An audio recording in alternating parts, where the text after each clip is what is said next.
Hi you guys, and welcome back to another video. Today is Vlogmas Day 7 and we are talking about Married at First Sight. I was texting my sister all last night as I was watching the episode, and I'm gonna say some spoilers, so if you guys have not watched the episode, please click out of the video now and watch my last video on Married at First Sight. Okay, so let's get started. We're gonna talk about all of the couples this week because I have opinions. Okay, so let's start with Claire and Cameron. I am starting to like these two, and I'm actually starting to believe that they're the only couple that likes each other also. And so initially, Claire and Cameron were super awkward, and Claire is kind of like me. Like, she's really dry at first and not super affectionate, but I can tell that she actually enjoys Cameron. And even though she finds him quirky, it's also endearing. And we see this when she's in his basement. Like, girl was like, I think you're friends. Like, he had these spiders everywhere. It was very industrial looking, like his basement area. To me, I was like, oh, you bought these tables from Home Depot? Like, these are tables that they use at the church sometimes, you know? Like, all I could think of is like church tables from Home Depot, you know? And like, it wasn't very furnished. It was actually exactly who I thought he was going to be. And,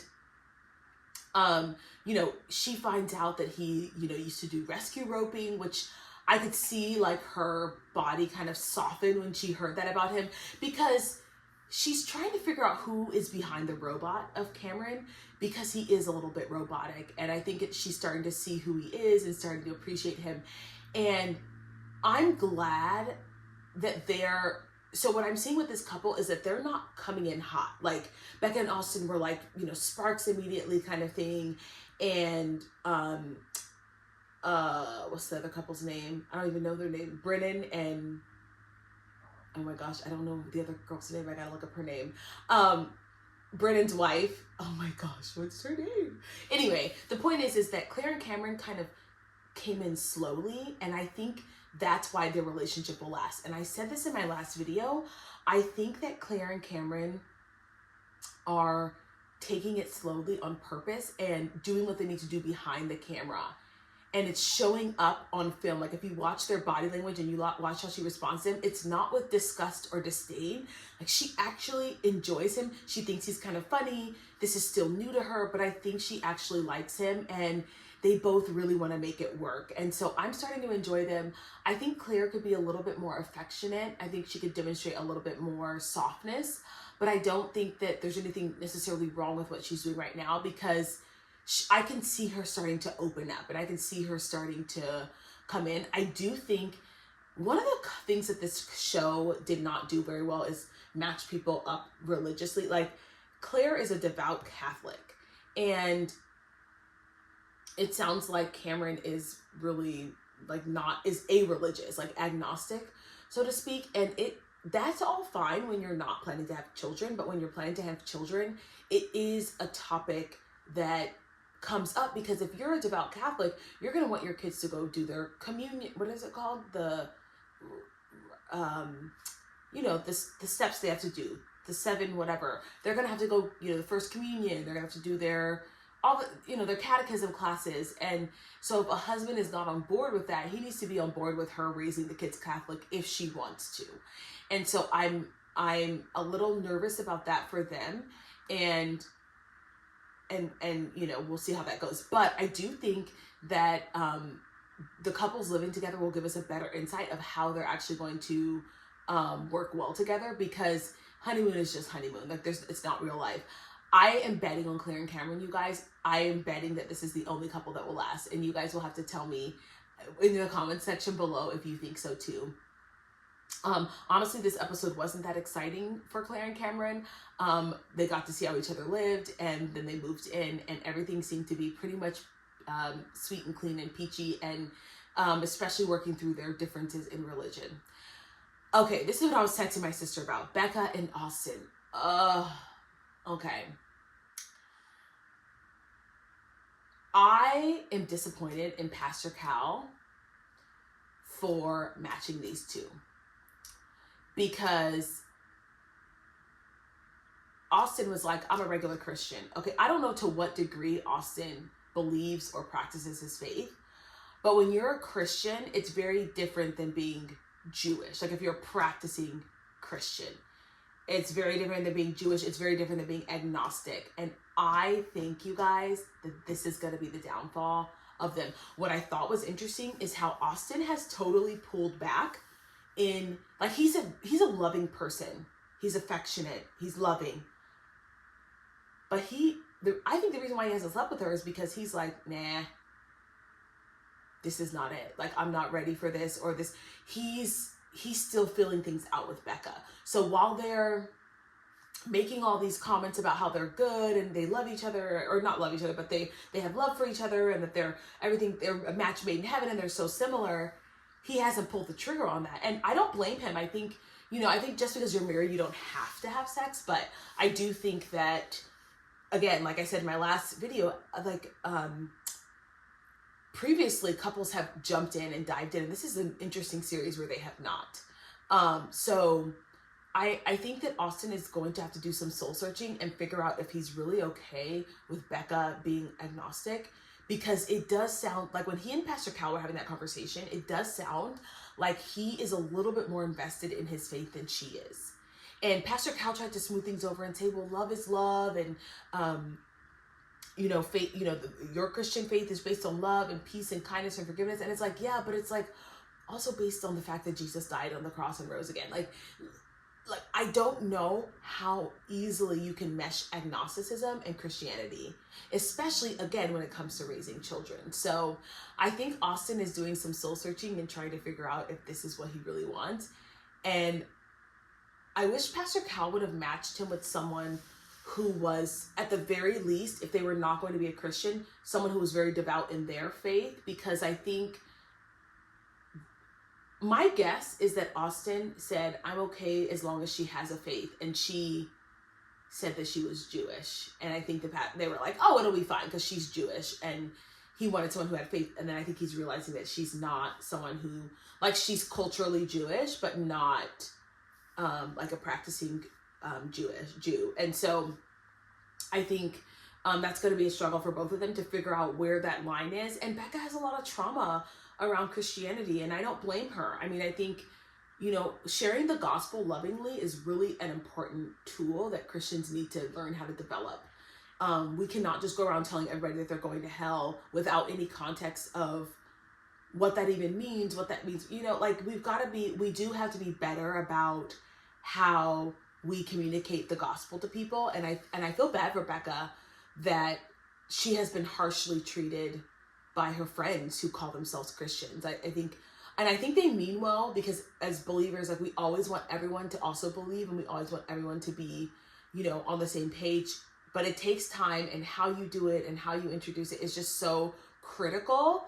Everybody needs to watch Preston Perry's video on apologetics about that, because it does matter. And I feel badly for Becca that she has had to deal with that, and that she is a little bit jaded about Christianity, and you can see it in her emotional reaction to Austin and the conversation. So I think that's going to be a continued talking point for them, and they're going to have to figure out if that's actually going to work.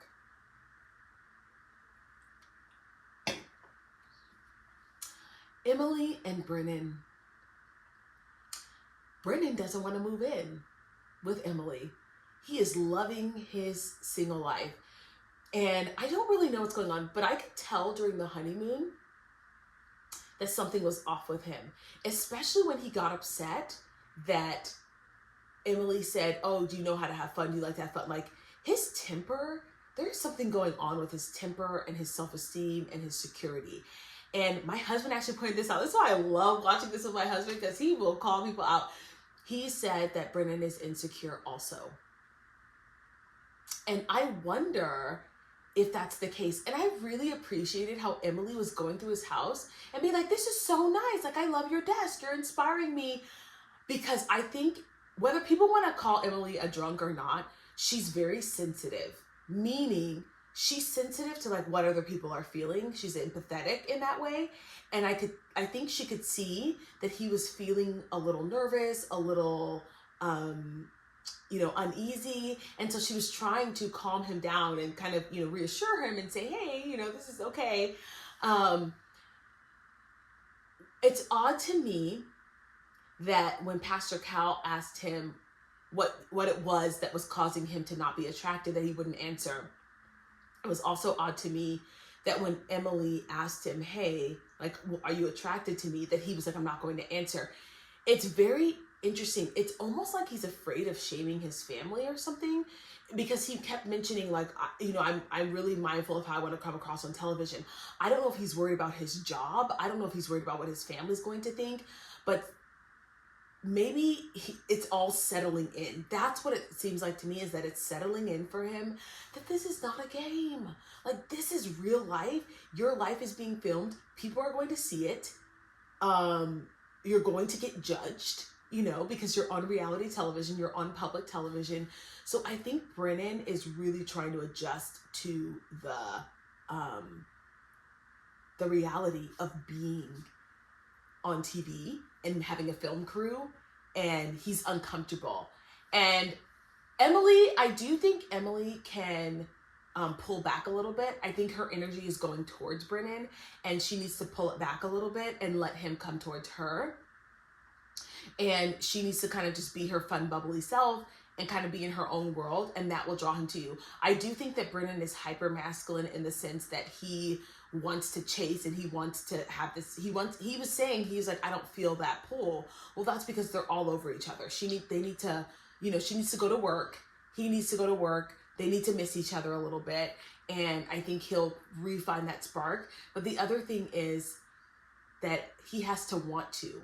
And Pastor Cal kind of pointed out the fact that Brennan is maybe self-sabotaging a little bit. And we don't know why. I think we're going to get into the other episodes. But Brennan is self-sabotaging a little bit. Emily's a beautiful girl. Yeah, she's a little quirky. Yeah, she's never had a relationship. But that's why you're on the show, right? You guys both have never been able to select someone who's good, who's decent for you. So take advantage of the experts, and take advantage of this opportunity to really learn how to be in a relationship and be vulnerable. And I know it's hard to do on television, but you signed up for this. So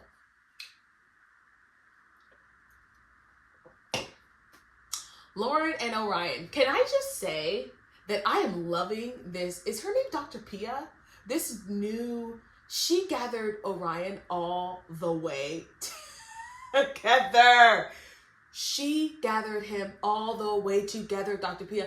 She was a great add-on. So what I predicted would happen has happened. And you could see that Lauren was very, very hurt. I mean, she was just absolutely heartbroken. And I get it. I think, she really wanted it to work with Orion. I think she really wanted marriage. And the experts failed her, you guys. And I will say this time and time again. They gave her an effeminate man who was not ready to be with a woman. And he was highly sensitive and was certainly not ready to be with a Black woman, because with all of the cultural sensitivities that he has combined with her cultural sensitivities as a Black woman, that could have either been a healthy mesh of cultures and ideas and thoughts, or it was going to be a disaster. And it turned out to be a disaster, because if you're going to have two minorities dating, they actually both need to be healed. They really have to be able to have not healed, but have gone through a lot of self-realization and actualization and therapy, so that you're not constantly bruising each other's egos and then saying, hey, I expected more from you because you're Black. And so what happened. Orion was like, oh, everything's going to work. We're going to be fine. And then, oh, I want a divorce. And, was kind of, again, and he said on the after show that he wasn't trying to be manipulative. No one who has not dealt with their trauma is trying to be manipulative. They literally do not know that they are being manipulative. And that's what Orion has to understand, is that he's not intentionally doing it. It's his programming. It's his childhood programming that's doing that. instead of being honest and open and clear with people about what's really going on. You don't know how to do that. That's not your programming yet. And so poor Lauren was given this glimmer of hope and then just, you know, blown up. But what I liked is that she said, don't talk to me. Don't ask nobody about me. Don't try and figure out what I'm doing. You lost. And on the after party, Orion was like, yeah, I should have, you know, moved in with her. Yeah, we know. But Lauren came out with the best outcome because she's not attached to a man who is still struggling with what he wants. And we love that for Lauren. And I actually love how the ladies on the after show, the Essence lady and Keisha, were like kind of put Orion in his place and said, hey, like, you know, you messed up and this was, you had a good one and you ruined it. And he wasn't ready for it. And even Emily, if you heard her chime in, she was like, they gave him a good woman and he couldn't see it for what it was. And I think, okay, I'm going to speak to something culturally that I think is happening.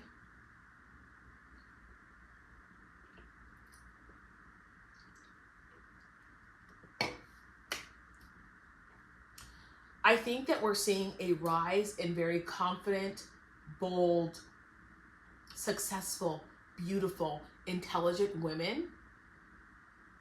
And men are not, and they're advancing faster than men. And a lot of these women have not gotten married, right? For whatever reason. Some of it is their energy, meaning like they don't know how to talk to men and interact with men. Some of it is just the simple fact that they were focused on their career and not focused on on getting married, which, you know, to each their own. But I think what's happening is the men who are actually ready for, they're getting paired with, are too young for them and not in the same place as these women. So we're seeing these disasters of marriages where these younger men are being placed with older women who are not, and they're not in the same place emotionally or psychologically. And so I think until Married at First Sight changes their formula a little bit, I know that these 30-year-old women want to get married. I get it. They're getting close to, you know, their childbearing years and all that stuff, but they need to be paired with men who are like 40, or they're at least in their same range. Like Lauren and Cameron, even though Lauren is older than Cameron from the show Love is Blind, they're very close in age. Like these larger age gaps, like Lauren was like 31 and Orion was like 27. Like that's, you know, that's just on a psychological, anthropological level, men are at a different place emotionally. And for Married at First Sight to put these couples together, I think they're doing them a disservice. I really, really do. But anyway, that's my review of the show. My predictions at this moment are that Brennan and Emily are done. They're going to be, he doesn't like her, and I don't think he ever will. Brennan and Emily are done. Becca and Austin are going to drag this long thing out because they want to finish the experiment, and they will end up getting a divorce, and Claire and Cameron will stay together because they're actually figuring out how to like each other and how to live with each other, and they're going deep enough for things. So anyway, that's my video for today, you guys. Thanks for watching. It's been fun. Vlogmas has been fun so far. Don't forget to like, share, comment, and subscribe, and I'll see you in the next one.